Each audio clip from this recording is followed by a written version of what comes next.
Royal Enfield just pulled a wild one. Meet the Guerrilla 450, a roadster that ditched the usual grandpa vibes and went full main character energy.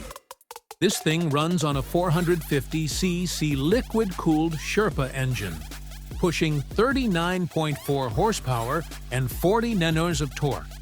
But here's the plot twist. The stock tires? A little too spicy. They've got that dual sport look, which is cool until you try some MotoGP moves and almost yeet yourself into a corner. So, yeah, maybe swap those out. But for 289,000 Philippine pesos for the base model and 314,000 for the premium, you're getting a fun, expressway-legal, beginner-friendly ride that's actually exciting. So, is this the best roadster Royal Enfield has ever made?